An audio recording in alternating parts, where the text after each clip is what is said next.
Well, Black and White Network, let's talk about the Rachel Dolezal of politics. That would actually be the fake black woman, Kamala Harris. Kamala Harris, when she actually got into the Senate, was introduced as the first Indian American to be voted into the Senate. Kamala Harris never said that she was black. The media never said she was black because Kamala Harris is not black. But now all of a sudden, man, when she actually ran for president in 2020, she became black, just like President Trump said. And of course, the left stream media was actually going after President Trump for dropping the truth. They didn't like that. Kamala Harris is not black. Folks, I cannot wait for election day because we're going to get into these polls here.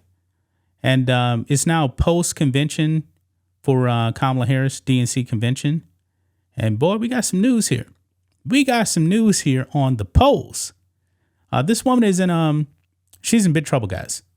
She is in big trouble. But she was actually in Pittsburgh and Detroit. And Kamala Harris goes into Detroit with a horrific black accent. Folks, this just tells you what Democrats think of black people, man. It's kind of like a Hillary with her hot sauce in a bag. She came in with this fake Southern accent, even though she's from New York. Kamala Harris really is from Canada, to tell you the truth. Born in California, grew up in Canada, went to school in Canada. This woman has never lived the black experience. Now, Judge Joe Brown has already exposed Kamala Harris as an Indian and Irish person. She actually has much more Irish in her. But for the most part, man, Kamala Harris is an Aryan. Yes, Aryan. That would be the people from India. Don't believe what Adolf Hitler actually said about the Aryans. Aryans are actually people from India. But guys, we got to react to a couple of clips here of Kamala Harris with this fake accent. And Democrats actually expect black people to buy into this. Now, the sad part about it is there's definitely going to be some black people buying into this. But something's telling me, folks, that it's mainly white liberals telling these Democrats to go in there and do that. It's insulting, man. It is really, really insulting to black people. But you got some black people, man, that's definitely going to buy into this. See, they're going to say, see, Kamala is one of us. She is one of us. She is so black. Listen to her. That's not the way she normally speaks. Let's get into it, guys. Make sure you guys like this video, subscribe to the channel, become a channel member, live stream every single Friday at 10 a.m. Central Standard Time. If you're watching on Rumble, click the join button to get access to the same thing. And everyone can also support us by becoming a member on blackandwhitenetwork.com or supporting us on Locals, both for just $5 per month. Check the links in the description. So here we go.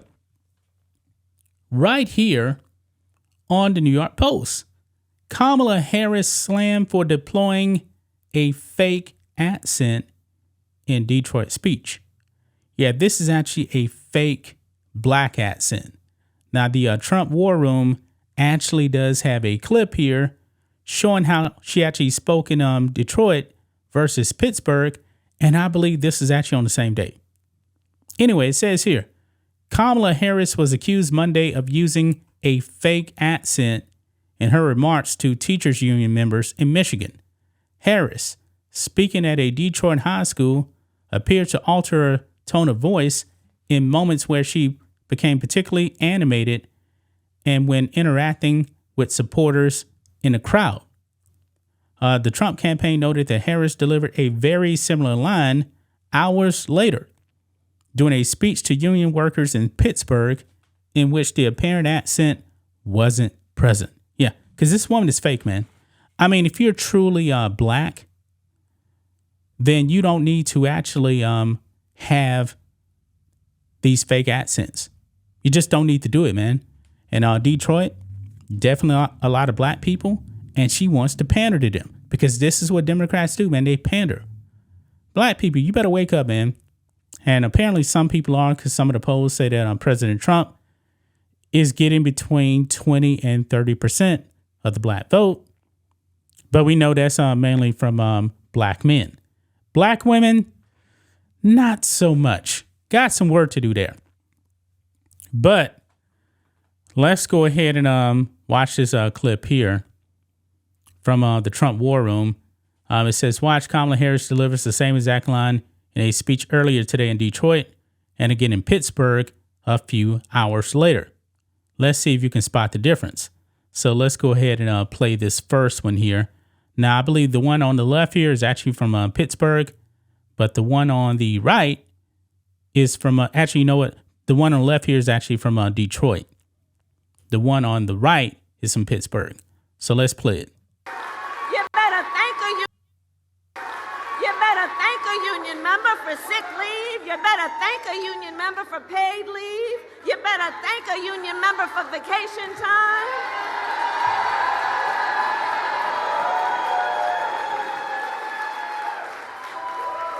Because what we know, thank unions for sick leave. Thank unions for paid family leave. Thank unions for your vacation time.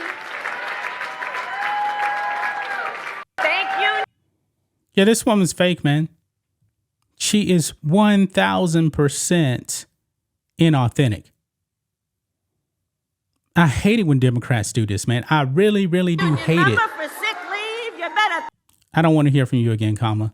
Actually, I'm going to just close that out so it doesn't actually play again. Yeah, it is really insulting, folks. It is really, really insulting when Democrats do this. It is super cringy. She's actually getting slammed for this. This one person here, Chad Prather, wrote, "This is so cringe." Comedian and podcast host Chad Prather wrote on X, sharing a clip of Harris's Detroit speech. Another person says Kamala Harris has again brought out her fake accent, this time in Detroit, Michigan. He observed, no one is buying it. No. I mean, it's fake, man. It makes you look weak and bad. Matt Whitlock, a Republican communications strategist, argued that all of politics is a performance to Kamala Harris, likening her apparent accent switch to her policy flip-flops. Yeah, I agree with that. Quote, she changes fake accents like she changes policy positions and political personas. Whitlock wrote on X today. She's talking in a fake Southern accent, pretending to be a moderate. Next week, she'll be back to San Francisco liberal. Yeah, well, she did it in the same day, pretty much, man. Comedian Terrence K. Williams charged that Harris was, quote, pretending to be a black Southern woman by using an accent. Yeah, that's exactly what she was doing. That is exactly what she was doing. She is mocking Southern folks and pandering for votes, he argued. Yeah, absolutely right about that, man. Absolutely right about that. It says here that Kamala Harris was born in Oakland, California, and raised in the Bay Area before attending Howard University in Washington, D.C., and the University of California's Hastings College of Law in San Francisco. Actually, I'm missing a part right there. She was actually raised in Canada. Okay? But anyway, Harris does not have any apparent Southern roots, as her father is from Jamaica and her mother was born in India. Yeah, she has zero Southern roots. Zero Southern roots, man. But look at this here, man. Post-convention here, Kamala Harris gets no bump in support after DNC, with race largely unchanged. Now, the thing is, man, the polls still say that Kamala Harris is in the lead by something like 4 points when you're talking about a popular vote. However, when it comes to the issues, guys, we're going to see this. Something ain't right with these polls, man. Because it doesn't match up with how people are actually stating their opinion on the issues. It doesn't make sense. So I'm thinking, man, that Trump actually really is going to win the popular vote, because if Kamala Harris only has like a and this one particular poll they cite here says like 4 points, but in aggregate, it's like what 1.5 points for Kamala. That actually means that Trump is actually in the lead in a popular vote. But look here. It says Kamala Harris failed to get a boost in support following the DNC, leaving the 2024 horse race essentially unchanged after the 4-day Democratic gathering, according to a new poll. Now, this is the ABC poll, so definitely a left-wing poll here. But it does show you that nothing has changed. The ABC News Ipsos survey released Sunday found Harris with a slight 4-point lead over former President Donald Trump among registered voters and all U.S. adults, 50-46. Among likely voters, the 59-year-old, her advantage was 6 points. Okay? 52-46. Quote, the race between them remains close, with no overall bounce in support for Harris out of her nominating convention. Gary Langer, president of Langer Research Associates, the company that produced the poll, said of the results.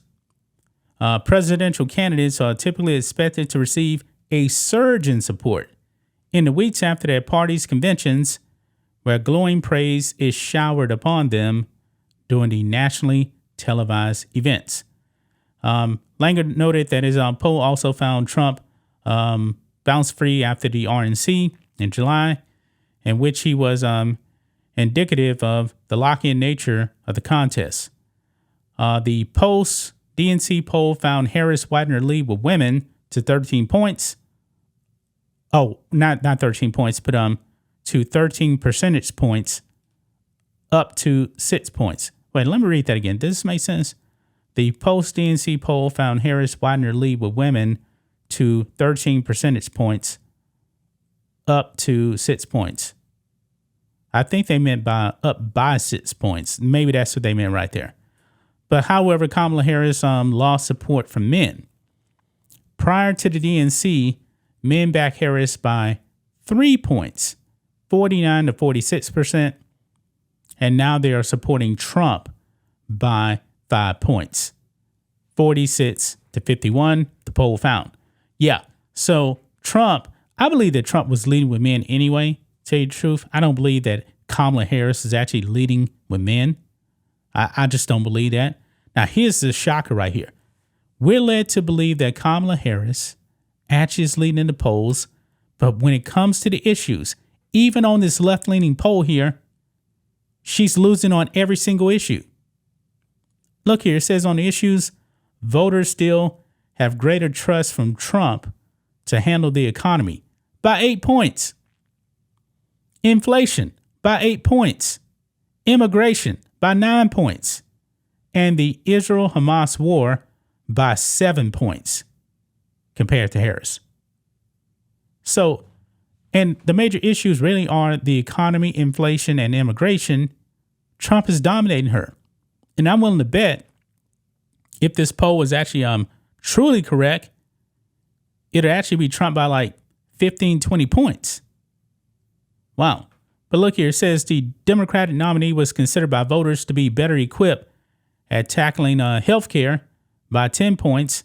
And people should really do their research on Kamala Harris when it comes to healthcare, because she wants to abolish your private insurance, even the insurance you actually get through your employer. She wants full communism on that. Protecting democracy by 7 points. Kamala Harris, democracy? She was installed. There wasn't a democratic process to even make her a nominee. And combating gun violence by 6 points in Trump. Okay. More voters are also willing to say Harris, whom Trump has labeled as a Marxist, is too liberal to be president. 46% that indicate Trump is too conservative. 43%. The ABC News Ipsos poll conducted between August 23rd and 27th had a margin of error of 2 percentage points. Yeah. So there you have it, man. There you have right there, man. The fake black person, Kamala Harris, the Indian and Irish person goes out there with a fake black accent, insults black people, man. But the media is not going to cover this. The mainstream media is not going to be fair about this. They're not going to do it because they are propagandists, man.